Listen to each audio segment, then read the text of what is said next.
Yeah, man.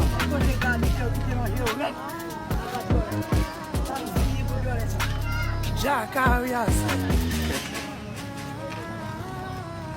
What happened? No blood clot. Yeah, man.